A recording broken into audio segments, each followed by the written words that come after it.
Gukesh game, what we are going to be looking at is his defensive techniques, right? So that is going to be the topic for today's class. Let's start uh, seeing a game from one of the recent tournament. Okay, it was in Vacancy this year. So played between Van Forest and Gukesh. So I will share the screen. So the game was played between Van Forest white side and black is Gukesh. So we will try to see how this game goes. And as I said, according to the topic, so Gukesh will be on the defensive side and we can see how he handles those positions. And after the lecture also, you will be getting an opportunity to solve assignments in the learning platform. In the learning platform, the games will also be from Gukesh games, right? So yeah, let's get started. And yeah, the opening part, e4, e5, knight f3, knight c6, d4. So Van Forest here played third move d4. So how many of you here knows the opening name? Actually, in chess, if you follow the opening principles, Scotch opening makes a lot of sense because right away white is fighting for the center, right? And it's actually a quite respectable opening compared to Rai Lopez and Italian. It is not not as popular, but you can say it is still played at the top levels, and even you have a lot of uh, important informations still not yet revealed, I would say, at the top level, right? So let's quickly check this line. E into d4 was played in the game, knight into d4. And can you guys tell me what all are the options that black can play here? I see many of you here have mentioned knight into d4. So knight into d4 here is a bad move. Why is it a bad move? Is because after queen into d4, this queen is powerful, even though we have this principle saying that you should not bring your queen too early. But in this particular case, the queen on d4 can't be easily attacked, right? So that is one reason we can't capture on d4. Whereas if you maintain the c6 knight and d4 knight, the pressure is on. If they capture, we are fine with it and we can maintain that. All right. So there are three good options, I would say. So first option is the most popular one, which is bishop c5, right away putting pressure on the d4 knight. And after knight into c6, what are we supposed to do? So there is an interesting move, queen f6. So the point is we are threatening a mate, and yeah, we have time to capture the knight later. So that is one option, but of course, for bishop c5, bishop e3 is the main line. And so that is a complete different variation. Other line is knight f6. And this line goes like knight into c6, takes, e5, queen e7, queen e2. And this is a separate version. All right, so these two are the other main moves. But in the game, Gukesh went for the third option, which is also the best move, queen f6. Okay, I think many of you mentioned the queen h4 move as well. So this is also quite popular. Let's continue with queen h4. Queen f6. So queen f6 was played in the game, and it is a very respectable move as well. Okay, so now black played knight b3, and Gukesh continued with the move queen g6. So this is all theory. The point of queen g6 is, see, the first we attack the knight on d4 and knight. So we remove the piece which is on the center. And once knight b3 has been played, Gukesh is going for the e4 pawn. So he's attacking the e4 pawn and the g2 pawn. So g2 pawn, why I'm saying is under attack is because usually white is tempted to develop his f1 bishop, right? So now we are keeping a check on that and stopping him from developing the f1 bishop. So if you see already, I would say white is having a good center and black is lacking in space. That is a thing. So what would be the discussion here? So what is the problem for black here? So lack of space is one thing. You can see as the lack of development and restriction black portion, black is already in a defensive side. So queen g6 attacking a pawn doesn't mean that Gukesh is in an attacking side. So right now there is a problem for black. The problem is his pieces are not well developed and he's lacking in space, which is actually in a defensive term, right? So when you're facing a problem on a chessboard, you're on a defensive side. So how are we solving the problem is the question. So in the start of the class, I discussed some points, right? So we discussed a few important points that you can do in a defensive thing. So one of them is like so active counterplay, correct? Active counterplay. And in that, if you break it down, you can say active play as well. You have to play active chess moves to get a good position. So my question here would be, so how should black develop his pieces? So right now you don't have space advantage and also your pieces are kind of cramped. So how do I develop my pieces? Yeah, I will make it simple as well. Like how am I developing the this guy over on f8 and this knight on g8. So the point here is how do I develop the pieces, right?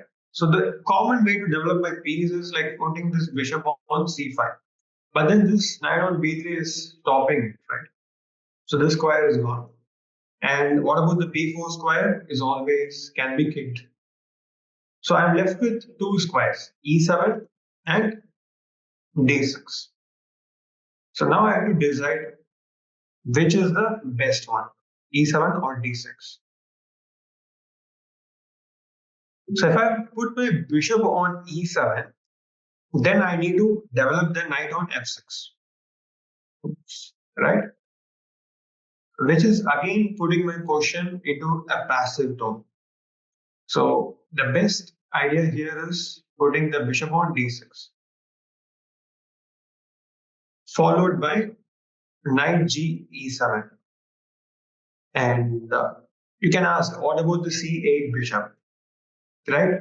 So this bishop we can either develop by b6, b7 later part of the game, or moving this bishop to e5 and even going for some d5 break if needed. So in this way, our pieces will be better placed. All right. So bishop d6 was played in the game. So it's already not a common way to develop your pieces. So whenever you're in defensive side, you're subjected to make these kind of moves. You won't always have an easy answer, but sometimes there will be some difficult ways to develop your pieces. Okay, there is a threat by black. Can you guys tell me what is the threat? Okay, good. So black is threatening to play bishop into h2. And this is other benefit of playing bishop d6. We are not just playing a move, we are also threatening something, which means the opponent has to react to it. Let's say, what happened in the game as well, white played knight c3. So what should black do right now? So it's black to play. Should we go with our normal development, knight g e7? Or should we play the move bishop into h2? Okay, so bishop into h2. An excellent tactical idea. Rook into h2, queen g3 check, king e2, queen into h2. So yeah, it looks like it's over, right? So clearly black is winning. I mean, you can see is an exchange up, the king on e2 is bad, correct? So we tend to stop the calculation right here. So this is one of the biggest blunders we can do when you're doing a defense. That is nothing but being greedy. So when you're doing defense, you have to be smart. So if you try to be greedy every time, then you may get into something moves like 95. So those who have found 95, very good. And now you see, earlier we had a problem. The problem was we were lacking in development, and that problem still exists. And you got a rook and exchange material doesn't solve any problem. And after knight d5, bishop f4, it's over for black. So after knight d5, the position is white is winning. So there is no right defense actually. You can play king f8, but still bishop f4 and followed by you can take on c7 even with the bishop. This king is much worse. So yeah, that is the reason why Gukesh didn't go for bishop into h2 and he played the move knight g7. Okay, so Van Forest. Okay, immediately, of course, Van Forest saw this bishop in h2 and knight d5 idea. That's why he played knight c3, and they're not going to blunder the pawn like that. Okay, so here again, f4 was played. So you can see Van Forest is quite ambitious. He's going for the attack. So what is he threatening? He's threatening to gain more space and make black's position as worse as possible. And now, what should black play? Okay, so whenever a pawn move happens, the first thing we need to notice is what are the squares it earlier controlled and now what are the squares it is controlling, right? So earlier when the pawn was on f3, it was controlling the e4 square, right? So it was controlling the important e4 square and white had a very stable structure. But once it was moved, this pawn becomes a little bit weak. And so whenever we get this opportunity, so we should do what? We should counterattack. So immediately Gukesh goes for the counterattack with the move bishop b4. f5 was played. So that was the point of f4. And how do we maintain the counterattack? So where should we put the queen? Queen f6. Very good. So now we are attacking the knight.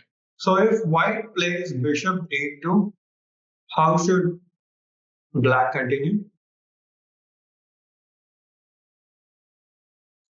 Again, from our last calculation class, I think many of you here would have attended. So we saw forcing moves, right? So that comes into play here. So that's how chess works. Even though we are saying topic by topic, but in the game you will be using all your ideas together. So we should always have a lookout for the check, capture, and threatening moves. Correct? And so you can see there's one check that is possible, queen to h4. But if you play queen h4 directly, he has g3. So what we do is first take on c3, bishop into c3, and queen h4. So now this pawn is lost. So in the game, Van Forest decided to sacrifice the pawn. So he played the move bishop d3. Okay. So now the next question. Should we capture the pawn or not? So this is a dilemma that everybody faces in the game, right? So you would have definitely faced it. Okay, if I can capture, my opponent is sacrificing a pawn. Should I capture or should I play some safe moves? That is the question. All right, let's discuss. Okay, going for the d5 castle whatever move that is possible. But in this case, Gukesh decided to take the pawn for one big reason. So he played the move bishop into c3, pawn into c3. He went for the material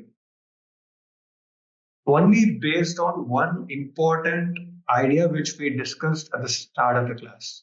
He has a blockade. So his one defensive idea is blockade.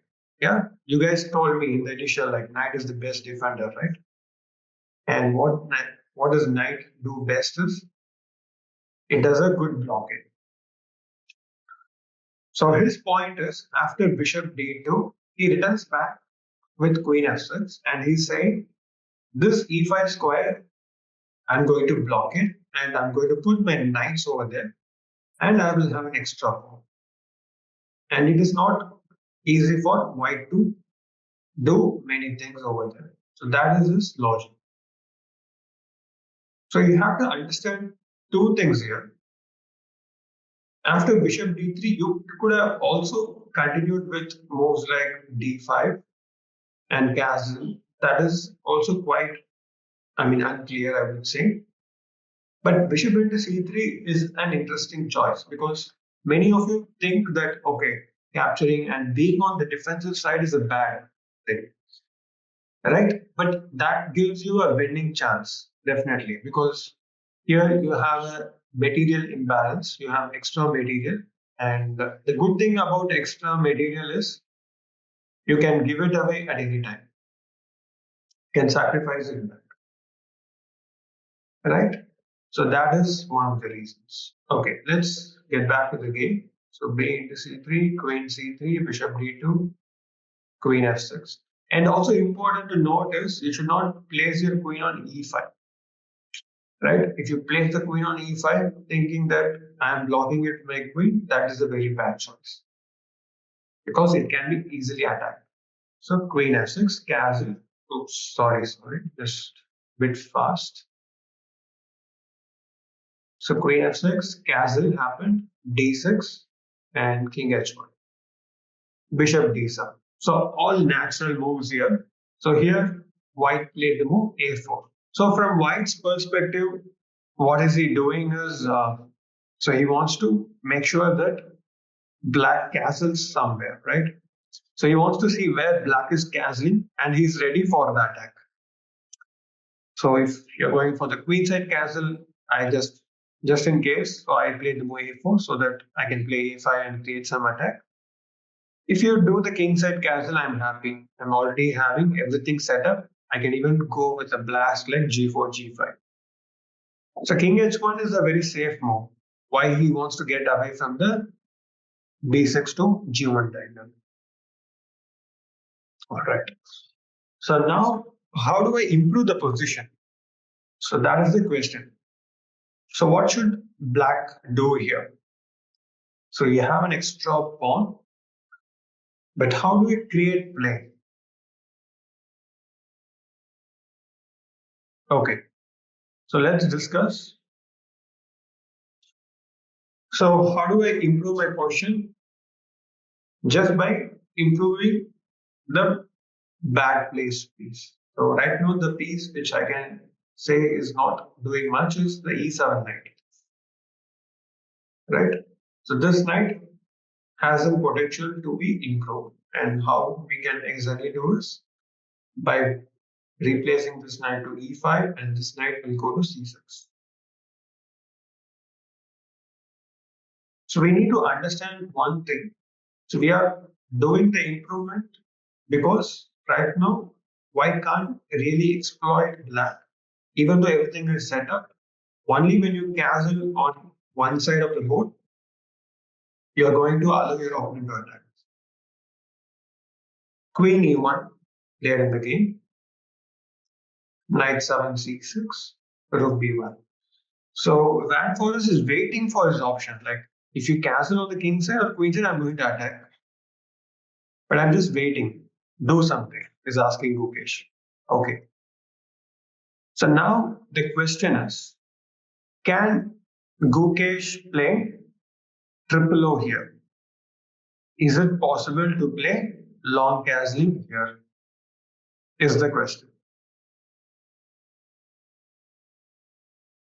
So I think many of you are hesitating because the B file is open, and that is exactly the right reason. So triple O is bad, and how should white punish the move triple O? Let's do an attack right away.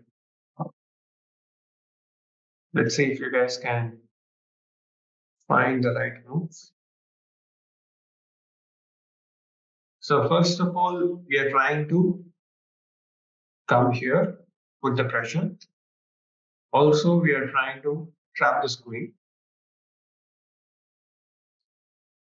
H6, bishop c3. So this knight is pinned. So you can't pin, you can't move the knight g4 or queen h4. Rook e8 and queen b2, b6, a5. So this portion is clearly better for white. You can see already the pressure is mounting. So Gukesh stopped. You also need to understand Gukesh also can't go for short castling. That is also dangerous. So what he decides to do here is applying a good waiting move, which is a5. So he's stabilizing the position, knight c1. Okay, how should black continue here? So definitely long, not long castling.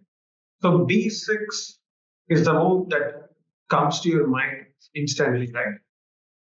Correct. So b6 is a very natural move. But then the problem is it is also weakening a lot of squares, which means like you don't have to get to play c6 later because b6 will become a weakness. And your opponent can put his bishop on b5, and then later this knight can come here, or even here, here, here. Right? So these are some ideas that can come into play. Is transformation of advantage. So when you have a material advantage, you can give it back to gain a better strategical position. So what is the move that you can do here? Okay, so the move is knight b4. So Gukesh decides, okay, if he's giving back the pawn is the right way to continue the game instead of weakening the position. So after bishop into b4, a into b4, queen into b4. Simple move is castling. You don't even have to take anything. Queen into b7, bishop into a4, queen into c7, rook c8. And you see here, you gave back the pawn, but your position is much, much better because all your pieces are doing great, right? So that is the logic behind knight b4. So generally, your opponent wouldn't be very much happy about it because instead of having something attacking, you don't want to get into a strategically worse position. So Van Forest continued with Queen G3, going for the idea of Bishop G5. So what is the only defensive move? H6, good. So H6 is a very useful move. Van Forest goes for Knight E2, which is a good idea. So what is the idea of Knight E2? Apart from improving the knight, Knight F4, Bishop into B4, and it's over. For example, let's say I play some moves like, let's say I play B6 here, Knight F4, and I just be greedy. I just capture one more pawn on E4, Bishop into E4. Bishop into B4, A into B4, Knight D5. Queen into G7. And it is too dangerous. So you can't do that. Also, Yeah, again, some of you are asked what is wrong with triple O, same knight f4, and running with the knight d5 ideas. If you play c6, there is a nice move here for white, a very prophylactic move. Can anybody guess? For white, a prophylactic move, not an attacking move, a very prophylactic. Bishop e2, transferring the queen. You can see that is the one big advantage of having a space. When you have space advantage, you can just transfer your pieces like that in an instant. I can't do that, right? Like I can't put my queen on c7. So knight e2 happened. So now the question, what should black do? So we have seen that in spite of all the defensive techniques, we still don't know how to proceed here, right? You can't go for long castling, and there is a threat of knight f4, knight d5. All right. So the move which was played by Gukesh, even though it is not the best move in the position, but from Indian's perspective, I would say this is the best practical move. So the move is g5. So first of all, we are stopping this knight f4 ideas. And second thing is we are asking a question basically. So if you allow g5, then I'm having the blockade. Or do you want to give away your space advantage? Once the f5 pawn is out, we get back our space advantage. Van Forest decides to go for f into g6 and queen into g6. F into g6, queen into g6. Right? So the point here is, so we have sacrificed something not as a material, but as a long-term advantage, I would say. Earlier we had a very good pawn structure. Now I'm sacrificing my pawn structure, weakening my own. But instead, what I'm getting is I'm now fighting for the space advantage as well. Earlier, this f5 pawn, which was creating a lot of pressure, right? So this pawn was actually making this bishop bad, at least for the king side. And this queen was also a bit passive. But after g5, f into g6, queen into g6, this bishop has got his life back. So here, the best move would have been to play queen e3, but Van Forest went for queen f2. So now the question is, can Gukesh take twice on d3? Right? So knight into d3, c d3, n d3. Is it possible?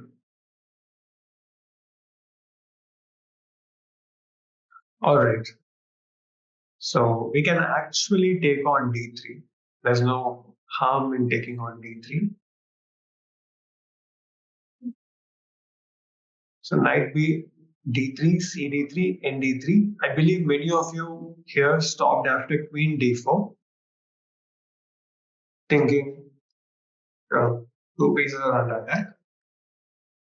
But then, yeah, knight d5 is one option, but the cooler option is counter attack. So the counter attacking move, yeah, rook g8. So that's how you defend. Like you don't have to reply to opponent threats. Okay, why not knight e5? It's because knight can defend the b7 pawn by going to c5. Knight c5. So if I played knight e5, then b7 pawn is hanging, right? So if I played knight here, I can take on b7. So rook g8, and knight g3, knight c5. So right now we are 2 pawns up. But still, the problem is there, right? The problem is the king is still weak. So Van Forest goes for his final destruction as like the climax is getting to an end. The villain tries to do everything. He throws everything on the opponent. And that is the move like e5. So this is the phase where you have to be precise, I would say. If you're not precise, things can go wrong. So what to do after e5? Okay, knight e6. First of all, we are attacking the queen, and we should give importance to these moves. Queen b2, and now the important move. So these are the important defensive moves, I would say. A move which can defend as well as attack. So that is always the best choice. You can do multi-purpose things. So it is usually with the knights because knights can do the attacking job as well as the defensive job. But here in this case, it's going to be the bishop. So the move is bishop c6. We have defended the b7 pawn. Also have our eyes on the g2 pawn. Okay, e takes d6. So how can black continue? Great. The move is the cool move. Yeah, I would also say triple O. A very cool move, doing at the perfect time. And day into c7. And what should we do now? There is another cool move. So now the tables have been shifted from a defensive, we are in the attacking phase. So how do I attack? That is the question. So already we have the lineup ready, right? We have these guys good to go. Only thing is we need one more piece to join the attack. Rook d4. Supporting the piece on the right square. The idea of rook h4 and rook h2. Forcing the mate.